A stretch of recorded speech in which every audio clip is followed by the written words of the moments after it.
Roblox has been accused of a lot of different allegations throughout its progressive growth. These accusations include housing harmful content, being dangerous for children, being too addictive, and a lot more. But the one being thrown around a lot is that Roblox is child exploitative. Roblox is a unique platform that allows users to host their own generated content without any issues. You don't need to go through a tedious process of signing paperwork, pay for hosting, wait for approval, or anything like that. It's a pretty seamless process of just making the game and publishing it on their website for free. Users of any age have this ability, and it's not even locked behind a paywall or anything like that. This sounds like a pretty positive thing where players are able to bring their ideas to life without any problems and possibly make some cash out of it. But this user-generated structure is where outsiders are having problems. Now, the inception of this child labor claim probably started years ago, but it became extremely popular when a YouTube channel named People Make Games published two separate videos called Investigation: How Roblox is Exploiting Young Game Developers and Roblox Pressured Us to Delete Our Video, so we dug deeper. A lot of people have given their own perspectives on these videos, but as a Roblox developer, I thought I'd go through some of these claims and provide my own insight. I started developing on Roblox years ago when I was a kid and have a lot of experience within this ecosystem, so my opinion is entirely objective and you have no right to disagree with it. Without going into any specifics yet, I think a lot of the supportive reasoning for these claims are exaggerated and unrealistic. Many of them hold Roblox responsible for things like how many hours a child should put into development, how it affects a child's health, and how it forces kids to work by giving unrealistic expectations. But claims like these are entirely impractical. Roblox isn't a parental figure, and they're not going to step in for like a wellness check for your kid. What an individual does on their platform, like how many hours they put into a game, shouldn't be their responsibility. They just provide the tools to freely do as you please, as long as they fall under the TOS. Roblox isn't telling you that you have to work for them or have to put in a set number of hours. You can do what you want. You aren't being forced to do any of this. This notion of Roblox exploiting kids is such a brain-dead take. I'm actually surprised how people came to this conclusion. If your kid is spending the entire day just working on a game,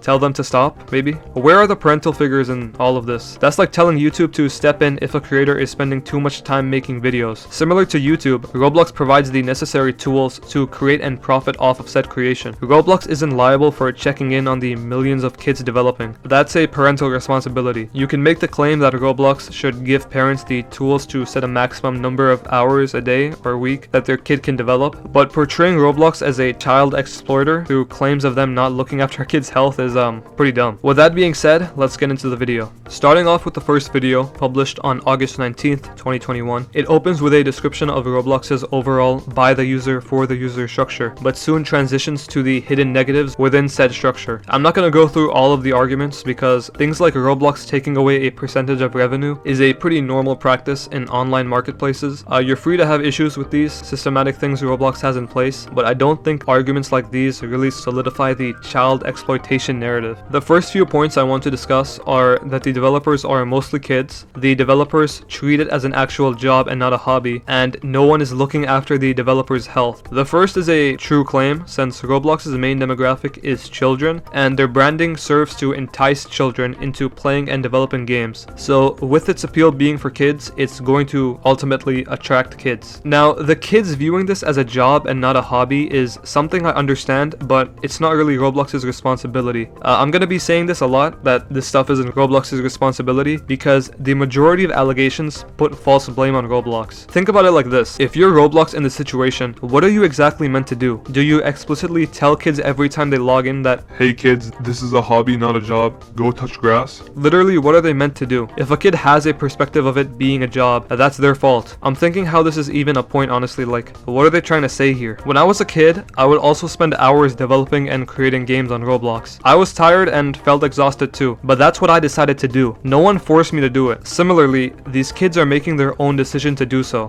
you can't really blame Roblox for these kids thinking this is all a job and not like a hobby or something. The no one is looking after the developer's health statement is also so dumb, man. Like, what do you want Roblox to do? Send one of the admins to the kid's house for a wellness check? The parents have to look after the kid's health. This is honestly my entire issue with this video. They give a few okay points that I will get into later, but the majority of points are indicting Roblox for things they have no authority in. Along with that, they provide no solutions to fix these issues. The next set of allegations go into Roblox's manipulation tactics and the outcome of the games not being what they promised. The manipulative tactics they address are enticing kids to develop games, promoting monetization, and encouraging the creation of more addictive games than fun. They also also interview an 11-year-old kid to support this claim, as he says that it looked easy since he saw other people making games and getting money, which wasn't the case. They then address the actual outcomes of the games compared to what is expected, as they say that the majority of games make $0. There's no discoverability tools, so no one will play your game, and you have to put money in to reach an audience. All these allegations are proposed in an attempt to showcase the seemingly evident deception and lies within Roblox's marketing. The only claim I agree with in this bunch of allegations is Roblox having no discoverability tools. In the video, they say how Roblox will just show a very small portion of the millions of games based on player base and retention. And I agree that this makes it a lot harder for players to reach an audience. This is common practice within websites thriving off user-generated content, but websites like YouTube also made adjustments to their algorithm where smaller channels will also be recommended, which is probably why you're watching me right now. I'm not even sure Roblox has an algorithm, honestly, and think they just recommend games based on active players. The rest of the accusations are pretty baseless, like the ones before. The Roblox ecosystem is honestly very user-dominated. You can develop whatever you want and play whatever you want. This entire video is literally putting blame on Roblox for stuff out of their control. And again, they provide no logical solutions to these issues. This video would be a lot more logical if they centered it around the Roblox algorithm, since things like kids' games not being popular or making money is because of that. The 11-year-old I mentioned before is asked a few questions throughout the video, and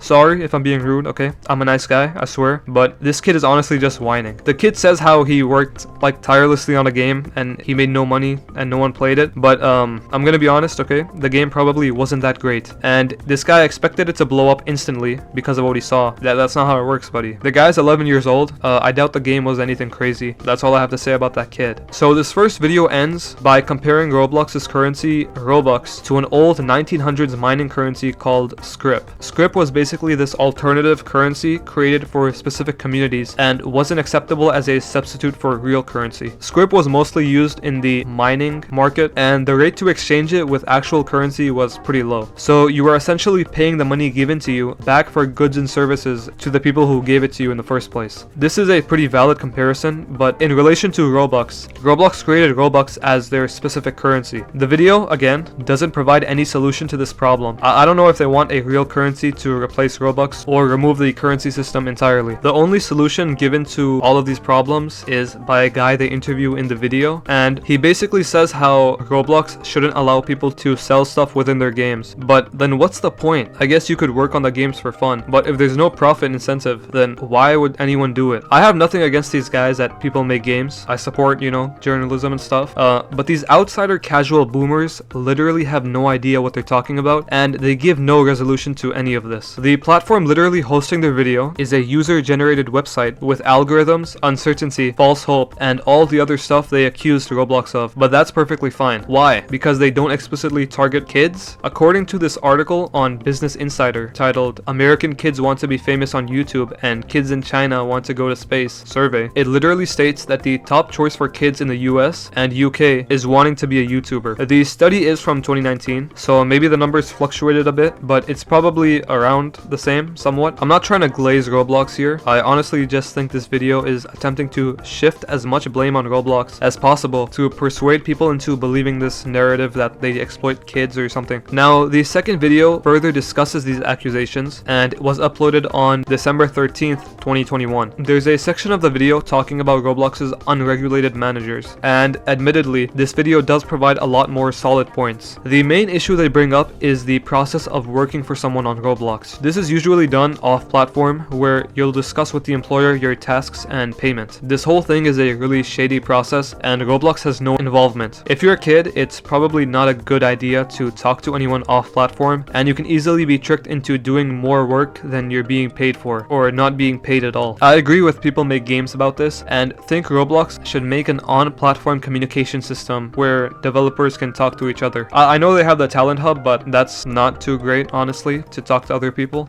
They need something like Discord. The video also says how speaking out against an abusive boss is not in the culture, since it harms your chances of future work, and this is also very true. Overall, this second video is a lot more solid, and I agree with most, if not all, of the presented claims. I still don't think this supports the child labor claim, since the child is deciding to go through with all of this. You need to understand that Roblox isn't really an employer. They're a website that but gives the tools needed to create what you want. What people do within the ecosystem of making a team, collaborating, etc. doesn't involve them in any way, and honestly shouldn't involve them entirely. Yes, they should have a human resources type department, but if Roblox becomes more involved in the developmental process, then people will start complaining that Roblox is too restrictive and monitors too much or something. Now, because of the popularity of these videos, these accusations of child labor on Roblox began massive circulation to the point where outsiders became aware of it. This led to the publication of many news articles addressing this possibility. Practically all of them cite these people make games videos and portray this image that Roblox uses all these tactics to thrive off their child audience. Because of all these newly spread claims, a lawsuit was actually filed to Roblox on February 16th, 2024 for exploiting child labor and having addictive gaming experiences. The lawsuit document is publicly available and can be found online. The plaintiffs in the case are Raymond and Laura Noel, while the defendant is Roblox. The case argues a few other stuff of Roblox being harmful for kids because of its content, but I primarily want to focus on the allegations related to child labor. The first mention of this is on page 4, where they say that Roblox is entirely built on profiting off their child audience through their currency Robux. They then say how the games on Roblox are made by children and the children are given this worthless currency, which they can't even cash out until reaching specific requirements. They then specifically state Roblox's actions in exploiting children are unfair and deceptive and violative of numerous laws. The document then goes over what Roblox is, their currency system, and stuff like that. Page 20 is where they further address this specific allegation, and this section is literally titled Roblox's child labor market. This part honestly just talks about the Roblox talent hub and how it's similar to an actual job listing, where they explain what the job is, how much you're paid for it, stuff like that. The section after this is titled False Promises to Profit and talks about how there's no age restriction to work for someone on Roblox. It's like advertising a full-time job to a minor, and that there's age restrictions to convert Robux to USD. This image is shown as an example of Roblox's false advertising, since they say how it indicates that you're able to make a profit on Roblox. They specifically state the increase in use and increase in marketplace transactions by children under the pretense of being able to make serious cash has allowed Roblox to profit exponentially off the work and exploitation of children across the United States for years. Roblox has also used build your own games and make tons of money as another advertising method, which entices developer groups and third-party companies to hire children who use Roblox to create games for their own profit. These groups reach out to children directly on the Roblox platform, offering job opportunities, and Roblox, meanwhile, fails to meaningfully monitor any of these groups. The rest of the document talks about not all Roblox games being successful, the money-making advertising being a lie and meant to draw players in to increase Roblox's profit. Every Roblox purchase is tied to child exploitation. The Roblox development teams specifically target kids to exploit their skills. There's no support for exploited kids and stuff like that. The document then shares user testimonies. One is of a girl who started using Roblox at 10 years old and joined a development group soon after, where she would make a successful game but would then be paid less for her work. The document blames Roblox, stating, Roblox never reached out to offer support, guidance, advice, or even a formal contract. It's then said that she later quit the team when a nearly 40% pay cut was presented and couldn't complain about the situation anywhere due to Dev Forum probably flagging her post, and doing so would also ruin her image, decreasing her chances of being hired by other developers. The next testimony is from a child who began using Roblox at 6 years old. He was soon approached by the 24-year-old game creator of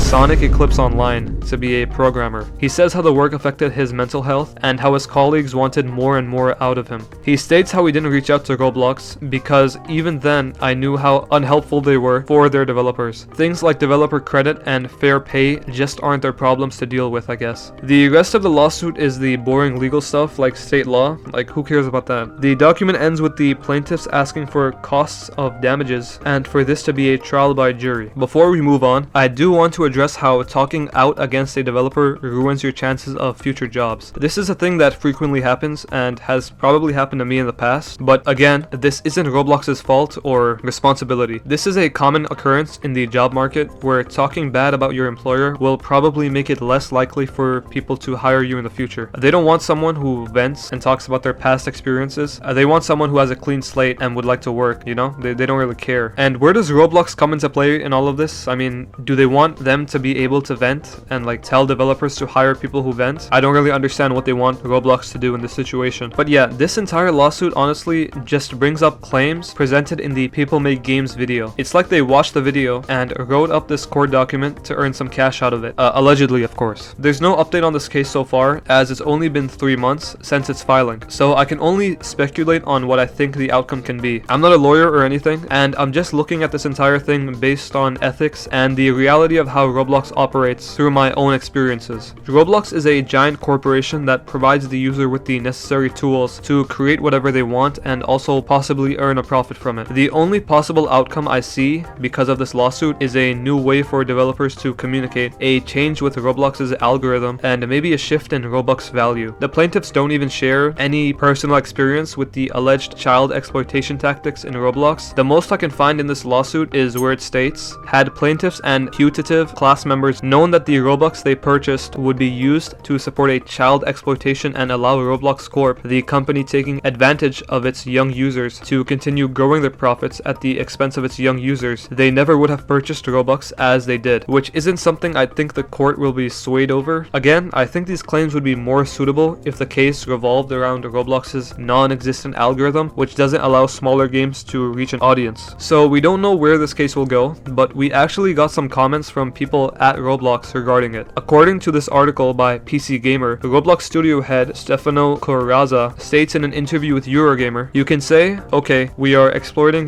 child labor, right? Or you can say, we are offering people anywhere in the world the capability to get a job and even like an income. So I can be like 15 years old in Indonesia, living in a slum, and then now with just a laptop, I can create something, make money, and then sustain my life. They further state, they felt like, oh my god, this was the biggest gift. All of a sudden, I could create something. I had millions of users, I made so much money, I could retire. So I focus more on the amount of money that we can distribute every year to creators, which is now getting close to like $1 billion, which is phenomenal. And imagine like the millions of kids that learn how to code every month. We have millions of creators in Roblox Studio. They learn Lua scripting, which is pretty close to Python. You can get a job in the tech industry in the future and be like, hey, I'm a programmer, right? Which are pretty realistic statements. These videos, news articles, and court cases portray Roblox as this company run by children who are forced to work, which isn't the case at all. These kids decide themselves to spend their time developing. They're deciding to sacrifice their health, time, and all because they want to. Yes, I agree, kids shouldn't be doing that, but if anyone's to blame, it's the parental figures for not monitoring the child's safety. Yes, Roblox should have a human resources type department, make a better way to perform a transaction between two parties, have a better algorithm, and employ the other changes that I agreed with. But blaming Roblox for child exploitation isn't a tangible argument. If Roblox Corporation had minors on their official team, yes, you can make that claim, but you can't accuse them of child labor, since that's setting the image that they're somehow tied to the child's decision to use the platform, which isn't the case. I'm honestly curious to see where this case goes, and again, I'm not a lawyer, so maybe the court will side with the plaintiffs. It's interesting to see how, because of the 2 videos published by People Make Games in 2021, it's led to this massive portrayal of child exploitation on Roblox that has now become an actual lawsuit. You might think that I'm glazing Roblox's whole video and see them as a company who does no wrong, but this isn't true. Like I said throughout the video, there are claims that somewhat support the argument, but I don't think it entirely validates this perspective. If your kid is spending too much time on Roblox, tell them to go outside and touch grass. Roblox isn't supposed to tell your kids to stop using their platform. The People Make Games videos barely have any concrete points, but the boomer audience and casual outsiders who don't really use Roblox ate it up because it's conveyed in a way that's meant to seem like they found hidden treasure or something. Roblox is equivalent to a game developer's YouTube. The issue these outsiders are having with Roblox though is that it's being directed towards kids. But yeah, let me know what you guys think about this in the comments. Maybe I'm missing something here and Roblox does operate with child labor like it's Temu or something. Subscribe, follow my Instagram at BlingMcQueen, and take care.